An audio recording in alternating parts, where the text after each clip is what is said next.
The last person for public comment is Mr. Paul Mozina, and he's speaking on item FPC 19242.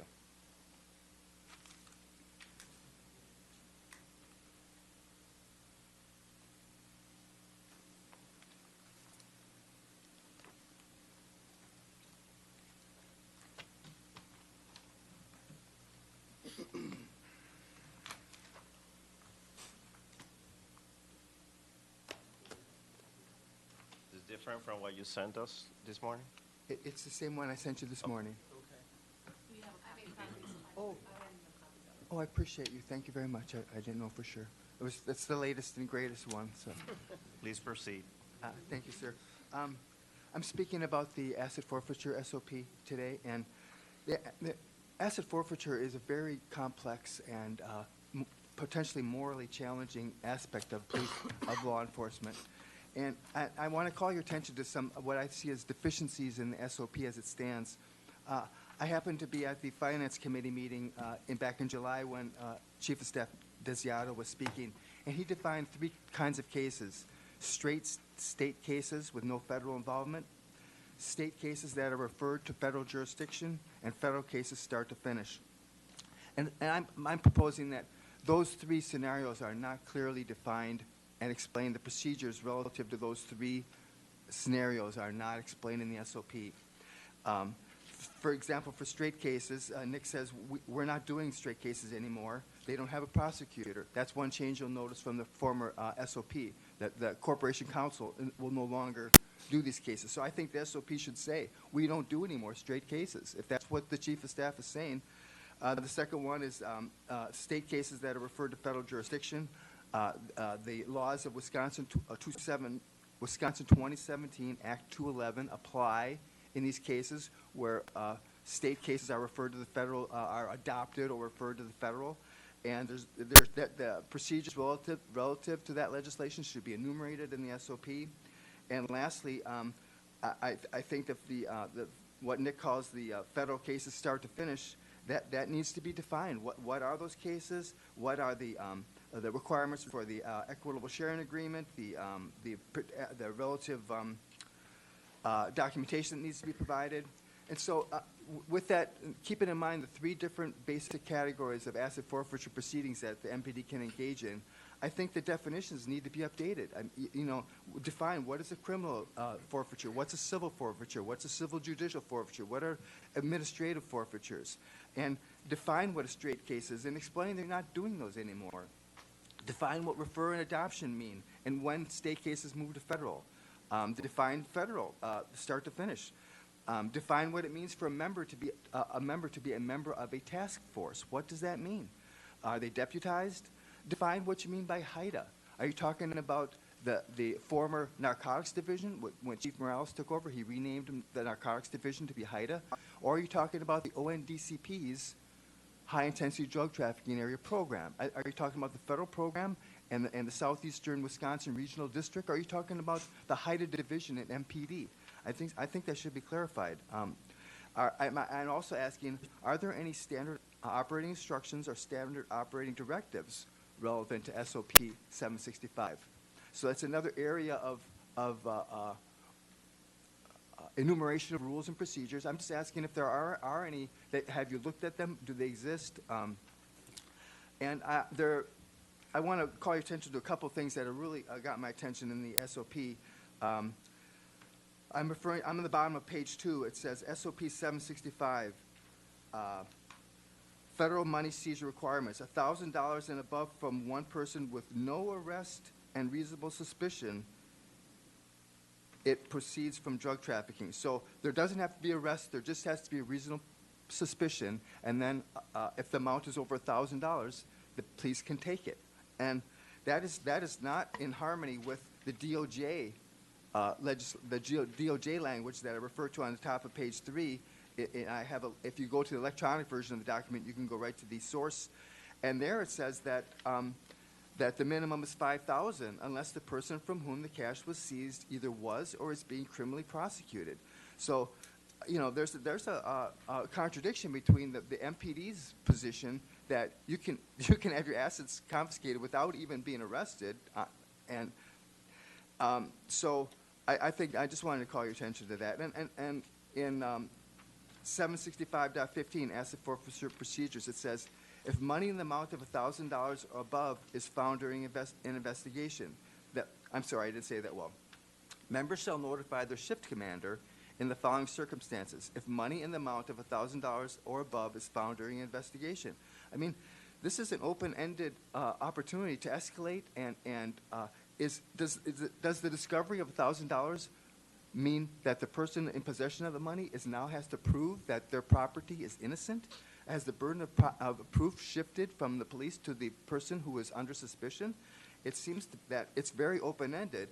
Any investigation, if they find $1,000 or more, they got to call the supervisor. And lastly, I want to call your attention to the exceptions at the last paragraph of the SOP refers to the fact that if department members are assigned to a federal or state task force or the Specialized Investigations Division, they're not subject to the processes in this SOP. Well, I mean, the next paragraph, I quote from the Department of Justice Asset Forfeiture Policy Manual: there's no circumstance that would warrant a blanket federalization of every seizure made by state or local law enforcement agencies simply because the state or local agency has an officer assigned to a federal task force or initiative.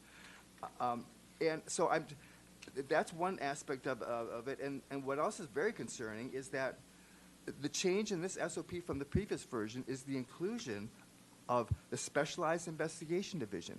Members of the Specialized Investigation Division are not subject to this SOP. That's the old Vice and Gang Squad. Chief Morales reconstituted the old Gang and Vice Squad when he took over. That's what we're talking about here. We're talking about guys that are on the street messing with drugs, guns, and money, and they don't have to follow the SOP for asset forfeiture, and they're at the tip of the spear encountering people. And they don't if they find a guy with $1,000, they don't even have to call their supervisor. They're all on their own. I think this is very concerning. I'm sorry if I'm going over it, Commissioner. This is very concerning that the Special Investigations Division, the old Gang and Vice Squad, has an exception saying that the SOP doesn't apply to them. I'm sorry. I think that needs to be justified. So I'll wrap it up quick. I think there needs to be some auditing or reporting. You have the police; they have 3 different kinds of forfeitures they could execute. There's criminal, there's civil, there's judicial. There's all kinds of different warrant requirements. This is a very complex process, but you would never know it if you just simply looked at SOP 765 the way that they've written it. They're putting things in a black box. They're referring to, well, just call your HIDTA supervisor. Nothing to see here, Commissioners. The HIDTA is the Narcotics Division. The chief renamed the Narcotics Division to HIDTA. So when the SOP refers to call your HIDTA supervisor, well, okay, then what does the HIDTA supervisor do? They are also an MPD member. They're subject to your oversight just like any other. It obfuscates the procedures and policies because they're simply saying, well, call the HIDTA and you're good to go. I don't think that's acceptable. I think you need to be more. I think MPD needs to be more transparent. I'm asking you to create an audit or annual report for MPD to come forward and say these are the cases that we had an asset forfeiture, criminal, civil, whatever. Explain what it was. Where did the funds go? Who was involved? Who were the parties? Who were the defendants? I encourage you to interview some of these defendants. Have there been any complaints against the FPC or MPD related to how an asset forfeiture was conducted on a party? Are we talking to these people? I'd like to see an inventory of the police department's asset forfeiture activity. They have the equitable sharing account. On the appendix in the document, you'll see the equitable sharing documentation. The police submit a request to the feds to say, give us our slice of the equitable sharing for the federal case that we participated in. And they enumerate how those funds are going to be spent. And then they turn around and make a request to the Common Council Finance Committee and say, we want to take this money from our equitable sharing trust account and move it into our police budget, and we're going to use it for X, Y, and Z. Well, those usages do not necessarily line up at all. They'll make one declaration of how they're going to spend the funds when speaking to the feds, and another declaration of how they're going to spend the funds when they're speaking to the Finance Committee. I think that there should be some alignment or explanation if there are disagreements explanation of how, in fact, those expenditure, the use of funds are enumerated. So I know I'm way over. I appreciate you letting me speak, and I think. 30 more seconds. Oh, thank you, sir. I really appreciate this. Let me just read my closing paragraph then. The MPD has presented only the barest thumbnail sketch of the very complex realm of asset forfeiture.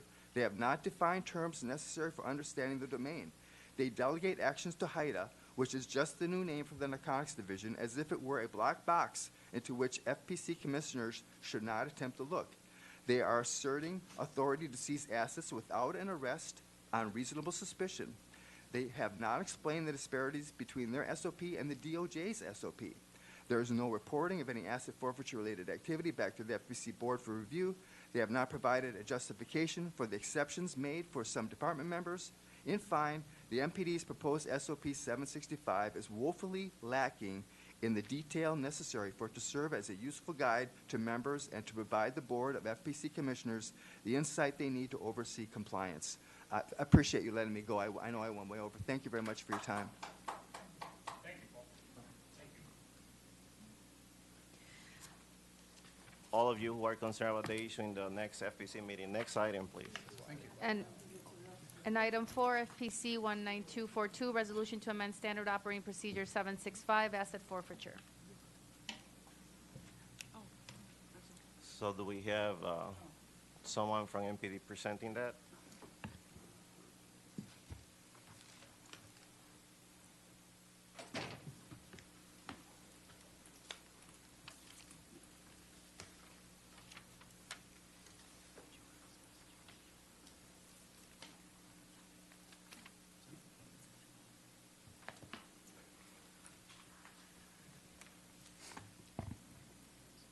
Good Go ahead. evening, Mr. Chair, Commission, Chief of Staff Nick Desiato, Milwaukee Police Department.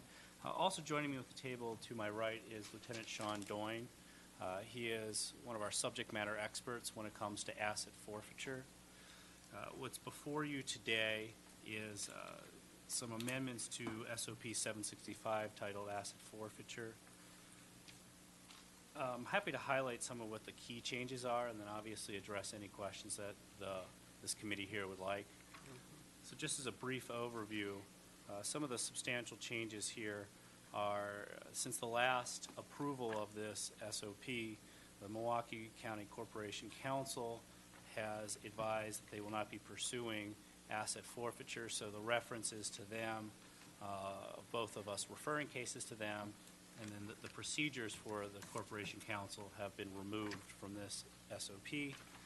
There's been a few definitions that have been added, including the definition of forfeiture, some amendments or additions to some of the definitions, including rewording federal money seizure requirements to just in general money seizure requirements, but notably reducing the amount for the federal money seizure requirements, notably from $5,000 to $1,000 in circumstances when there is either an arrest or if there's not an arrest. And in the scenario where there's not an arrest, the department member must contact a HIDA supervisor. And then it also goes into streamlining some of the asset forfeiture procedures of when a member comes into money. Bless you. Bless you. A lot of the pieces in 765.15 are very similar to what had previously been here. So there's some updates, for example, it changes the phone number and stuff like that. And then it does create some exceptions in the very last provision in which this asset forfeiture SOP does not apply to the Specialized Investigations Division and instead defers to them to state and federal law. That was a question that was asked before. Can you explain that last change that you just described? Yep. Why are they exempt? Yep. So to that, I'm going to turn over to Lieutenant Doyne, who again is a subject matter expert on this. Good evening. Sean Doyne, I work in the Criminal Investigation Bureau. As far as the question as them being exempt, they also have experts there in asset forfeiture. So essentially you have that and you have our HIDA division that handle the asset forfeitures. They still have to follow the guidelines, even though they're not spelled out specifically in the SOP. They do have the guidelines that they have to follow as far as the state law and the federal part of asset forfeiture. Commissioners, you had questions? Yeah, I have a question about the reduction to $1,000. I mean, I know people that have property in some of these high-intensity drug trafficking areas, and when they collect rent, they got $2,000, $3,000, and if they are profiled or reasonable suspicion, just take their money. That's how we gonna do it? That's actually not what we do. Members are not allowed to just take anything at all whatsoever.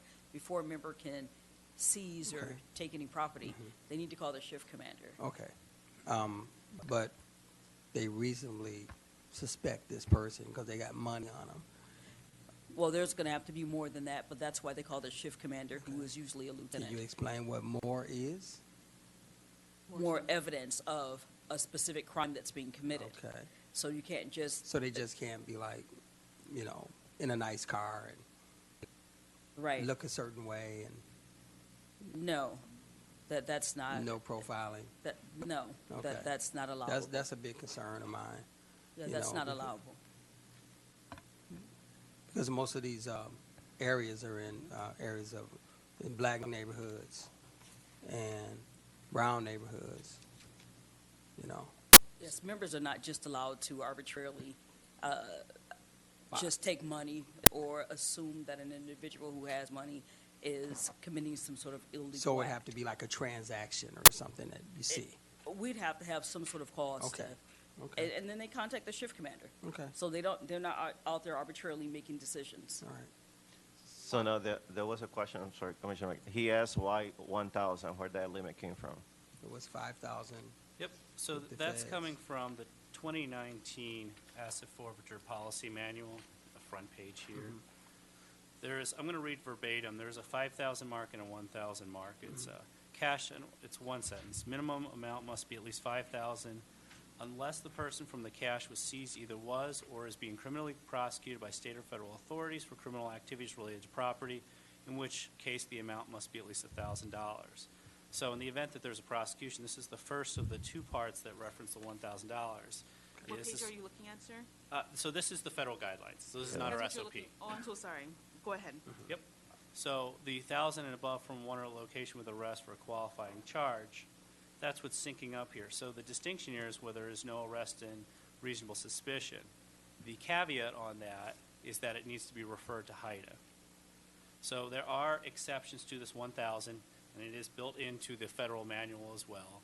That 1,000 is kind of the threshold with exceptions, with prior approval.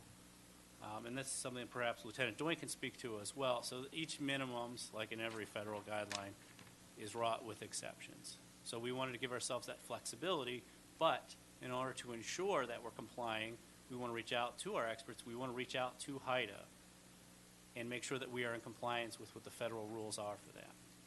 There's also no minimum amount for state asset forfeiture. That's not spoken in. There was Act 211, which came out about 2 years ago, that amended considerably for asset forfeiture regulations. As a matter of process in Milwaukee County, with the District Attorney's Office and the Corporation Council currently declining to process state asset forfeiture, that's not happening in practice. But I do want to be clear that there could be, in a state action where money is seized that's under $1,000, and if it were going through the state asset forfeiture process, there's no minimum when it comes to the state. Okay. This $1,000 is purely for federal cases. So there's the cases that are state arrests, go through the state process, absent Corporation Council or DA. We just, as a department, don't currently have that option. It's only Milwaukee County that can use Corporation Council, by the way. Okay. It could be something that's done through an adoption, which is, there's a process for that, and Lieutenant Doyne could certainly go into that. And that's for something that was seized as part of our action, and it was adopted through the federal authorities. It's known as a referral in our state statutes. And then the third route is if this is a federal case where we may be acting as a partner, but it's a federal case, a federal seizure. But when it comes to the asset forfeiture, there may be some of the proceeds that come back to the Milwaukee Police Department. Something else that I want to be clear about is that both in state and federal actions, no money can be converted into the ownership of that police department absent a conviction. Right. So unless they there are some exceptions. Again, they died, they're deported, nobody Yeah, can right claim there. the money. But you can't just take the money. It has to go through a affirmative action of an asset forfeiture hearing. And a judge has to determine that there is that nexus with that money. It's not just money that was in a room, and has to be connected. There are defenses, obviously, to that. So some of the concerns that you have, Right. you have a due process right to defend against that it was improperly seized, the process itself, or that money isn't subject to asset forfeiture. I guess what got me was that they only had to be arrested. You can take their money. So, Sounds like. but That's what it just read to me. That's how I read it. excuse me, Commissioner, I didn't mean Sure, to cut you off. don't worry. So, the forfeiture itself does not occur until there is an asset forfeiture hearing. Okay. Okay. So if somebody's arrested, that money might just be inventory, right? They had money on their pocket. It could be $20, it could be $20,000. It could also be held as evidence, right? A canine sniffs it, and then it comes up positive for some Okay. sort of contraband. And it could be part of the case. Or and in some cases, there could be an asset forfeiture hearing in which a court affirmatively determines that money is illegal proceeds. Now, it's not always in drug cases, it's majority in drug cases, but we have forfeitures, for example, child pornography cases. And a judge says, you don't get that money anymore, that goes to the government. And then there are certain requirements of how you can spend that money as well. Any other question for Rakowski? Just because I've been hearing this and it's, maybe I missed something, can I get clarification on HIDA? The Milwaukee Police Department, did I miss something in this? No. I want to hear I want to hear what it is, because I keep hearing that the chief changed the drug unit to HIDA, and I know better, but I want to hear it from the mouth. I want this, I'm telling, it's not the way it should be. No, it was HIDA when I left the department, and it's still HIDA. Okay. It has not changed. Now, It's for been just for HIDA. the public, do we have officers and detectives from the department still working in the HIDA division? Yes.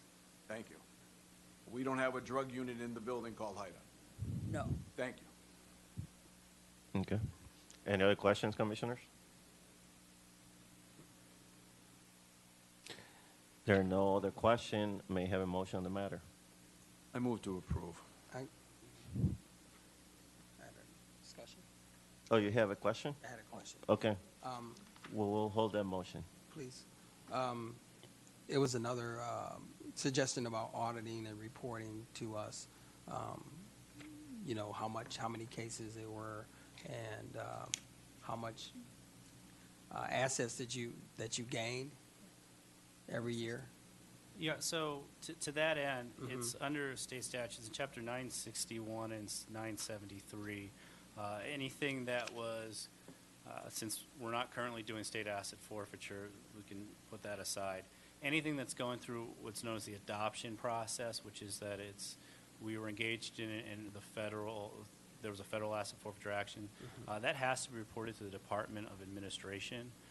We did a submission, I believe in July. We just added, I think, about another 7 of them a couple weeks ago.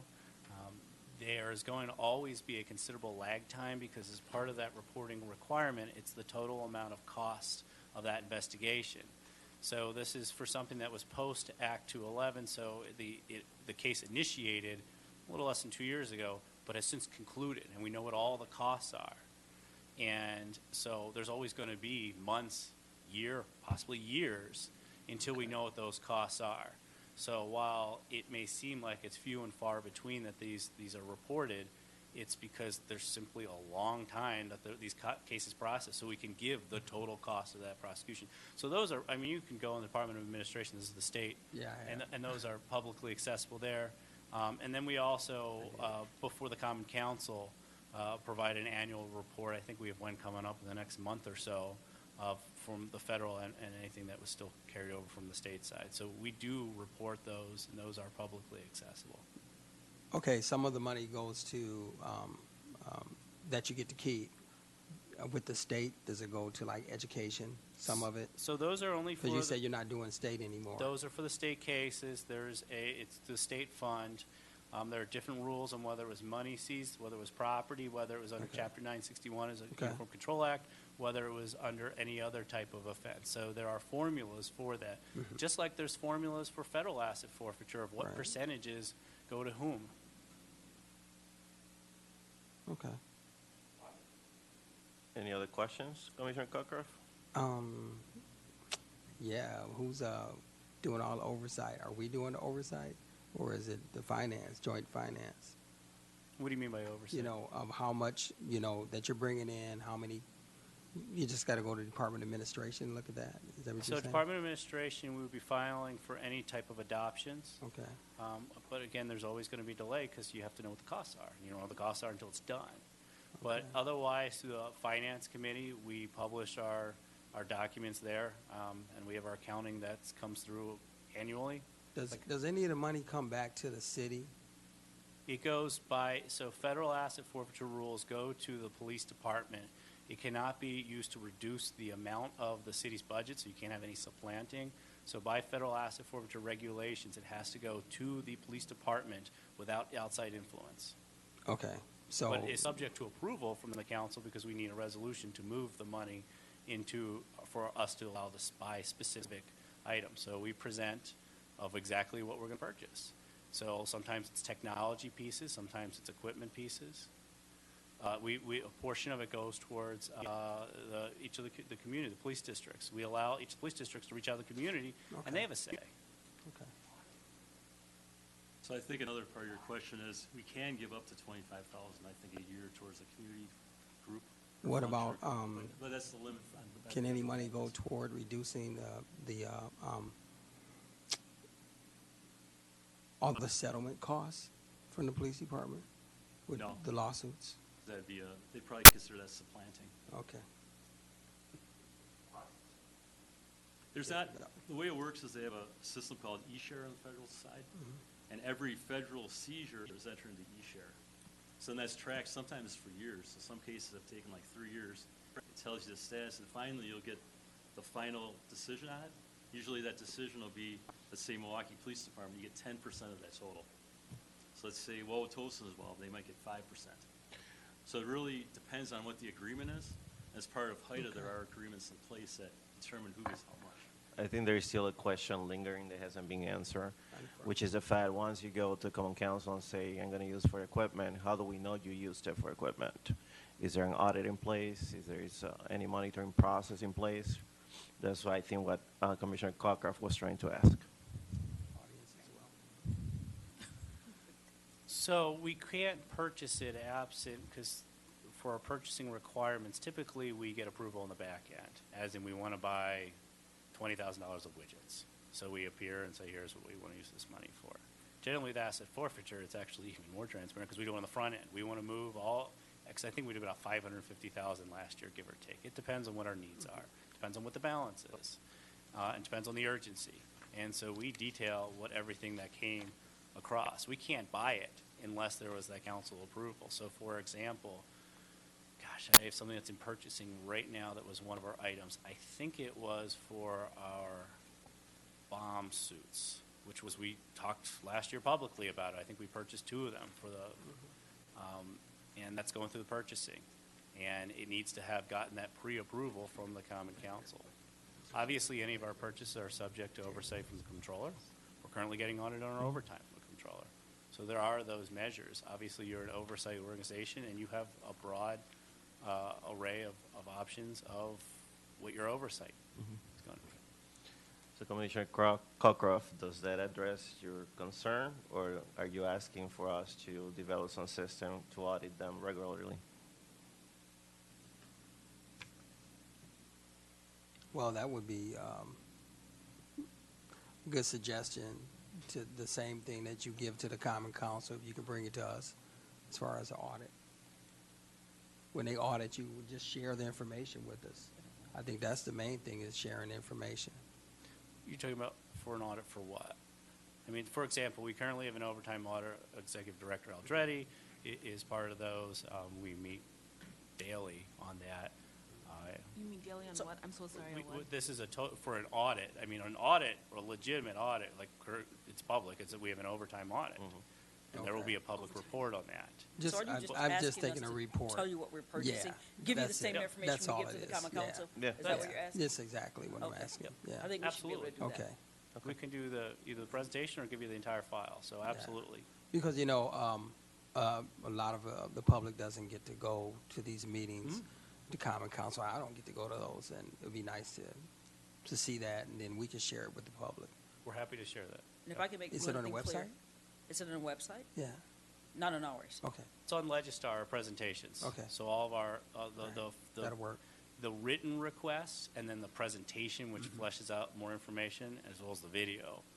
But if you would request a communication file to talk about that, that's fine. Okay, And, you know, we need finance and personnel is the mechanism to move the money over for allowing us to make those purchases. But certainly as a communication, we're happy to communicate on whatever you want. appreciate it. And if I could just say one thing and make it very clear that we've made this more restrictive for our officers on the street. They don't get to really take anything without contacting either a street supervisor, the shift commander, and then HIDA.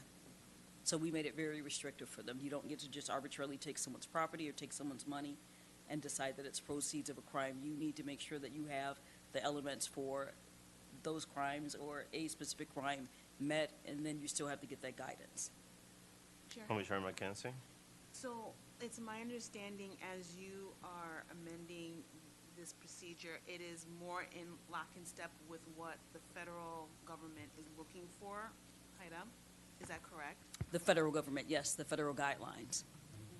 And why the move to align it now in 2020? Why now? Well, the law changed. I can't remember when we first submitted this policy, but the law changed. 2019. So whatever changes in law occurred, we needed to make sure that we updated the policy. That you were in line with it? Yes, so that we were in line with the law. So there's going to be 2 updates annually. One is going to be on the federal requirements for the seizure side, and then there's going to be an update annually on the expenditure side. So every year, there's minor tweaks that are occurring, and some are more substantial than others. But this is based on those guidelines that Assistant Chief Howard is referring to. Any other question, commissioners? Commissioner Coker, if you have another question? No, Lisa, I do have one question. go ahead. During public comment, you said that they can speak specifically to items on the agenda. So if someone in the audience wanted to speak or ask questions, could they, at this point? I think And get answered. all the questions were answered, and just the gentleman in the back, I don't know if his question, I don't know your name, but I don't know you want to speak because you haven't spoken. And can you give him a cheat? Come on up. Slipper. Thank you. I'm sorry, I didn't see the public comment on the agenda. I would have been here earlier. My name's Marty Wall, citizen of Milwaukee, lifetime. My only concern is, this really concerns me because it violates really basic accounting principles, where the people that are in charge of determining who is going to get busted and so forth, have an opportunity to result in cash payment at the end of the event, and that's a real concern of mine. And I would hope that this body would ask finally the comptroller, elected official of the city of Milwaukee, to finally audit the police department. We do not know where the money is going and where it's who's initiating the effort to garner this money.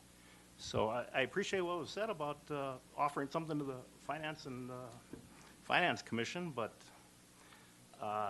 that's a very rudimentary piece of paper that does not go into detail as to how the events were initiated and what happened thereafter and what happened to the money. So it's an accounting problem in my mind, and it's a real lack of the right people following up on it. I wasn't prepared to speak, but I appreciate the offer. Thank you, Mr. Wall. You have, Otherwise, I'm going to have a stroke here. on the same issue that we're talking? Yeah, you had 3 minutes. Thank you. I'll be quicker than that. First, I'd like to refer to my letter of August, which had a series of questions, none of which have been answered. August of 2019? Yep. First time it came up, I had a series of questions and suggestions for a public report on enforcement areas, racial breakdown. We know MPD enforces differently in different communities. Second, I'm not sure how the hearing stuff works in federal court or where it goes, but I looked through for a couple of years, I backtracked through Milwaukee County Circuit Court and the Corp Council cases, and they went like this. There is an arrest. There's drugs. There's a couple $1,000. That's the only nexus that was ever made in any of these complaints. They take the money, they schedule a hearing, the person is poor. Do they go hire a lawyer? No, they default. Probably 95% of the cases were defaults. Third, the standards are, standards, DOJ standards have certainly changed from Obama to Trump. William Barr has changed the picture, right? So because DOJ sets a $1,000 minimum, doesn't mean the Milwaukee has to follow it. You have the power to raise that minimum. I mean, how far into the pockets of poor people do you want to go? Thank you. Thank you. Does anybody want to address her concerns? I could add to that on the federal side. If it's going to be an adoption, the limit is 10,000. So under 10,000, it's not even in play on the federal side. So essentially, if we're going to adopt over 10,000, it would go to the DEA division office in Milwaukee, and an assistant special agent in charge would approve it. And then from there, it goes to Washington, D.C., and they would have to approve the adoption. In the meantime, we hold on to the money, and if they don't approve it, it gets returned to whoever the claimant would be. So it's really a very high threshold. When you talk about seizures, that would be a federal officer, as Mr. Mozina said, a TFO, and it's very specific in how it addresses TFOs. They have to be part of a deputized task force. They can't be just a TFO, let's say, in a group that's not deputized. So it's very specific. It's very specific on pre-existing investigations. In that case, it's going to be 2,000 with an arrest, or 2,000 with arrest and 5,000 without an arrest, as far as seizing on the federal side. And those are very rare because you can't seize it unless there's a pre-existing federal case that's already started. So, for example, MPD couldn't stop a guy in a car that say he's got $1,500 in his pocket. We couldn't take that on the federal side because there's not a existing federal case. If that clarifies anything.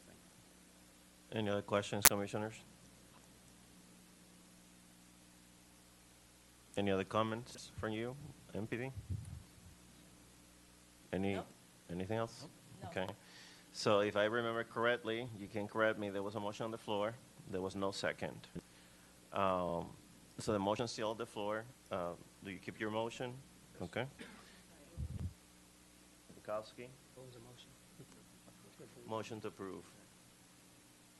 Just to clarify, there was a motion to approve made by Commissioner Robakowski before we enter into discussion, public discussion. So do I have a second?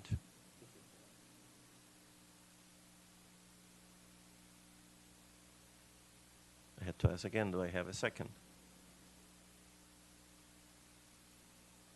If there are no seconds, the motion fails. So do we have another motion? Motion to hold, Can you be specific on your motion? to hold until the next policy and standards, so we can get more public input, please. Wait, what are we holding it for again? Let him For finish. more public input, and for us to grasp it, for me to grasp it more, I'd have to read into it more. I want to just study it a little more. So it's a motion to table to our next committee meeting. Is there a second? I'll second. There has been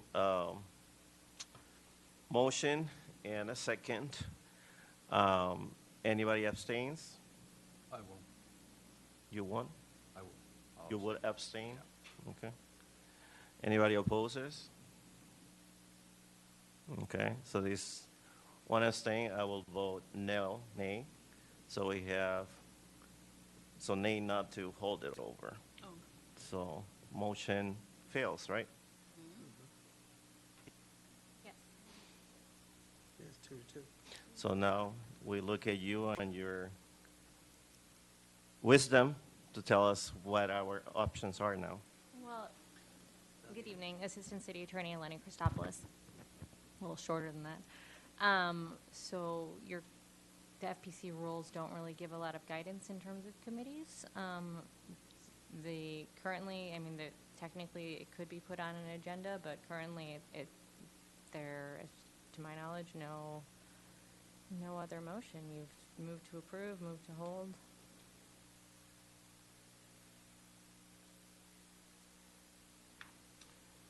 Should we do a roll call vote on this matter? on what motion? On what motion? On the first motion on the floor, because it failed. So we needed a different motion. It could be the same. Move to hold Until the next till the meeting. next meeting, till the next committee meeting of policies and standards, please. For the purposes of, For the purposes of public input and also for the edification of myself and other commissioners on this board. I second that. So let's take it's a motion, it's a second, we'll take a roll call vote. We start with Commissioner McKenzie. Commissioner Rabakowski. No. Commissioner Cockcroft. Aye. Chair votes nay. Motion fails.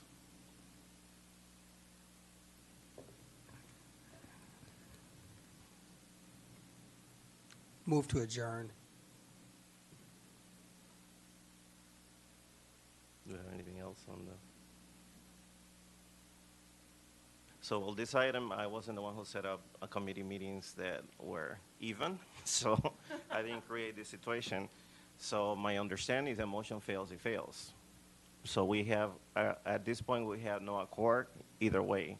So we cannot move it forward, we cannot delay it, so because it is what it is.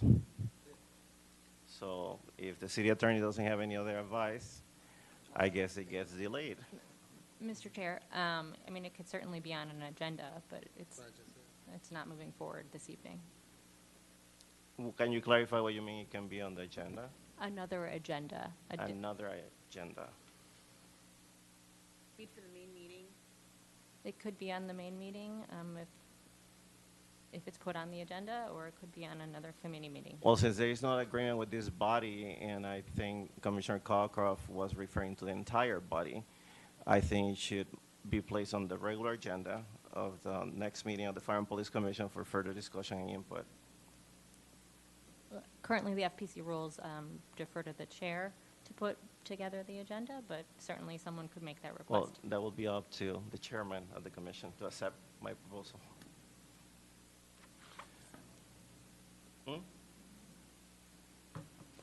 So do we need a more formal motion to say we're placing this in, we're suggesting that this is placed in the next agenda of the Fire and Police Commission meeting, general meeting? No, I don't believe so. Okay. So may I have a motion to adjourn? So move.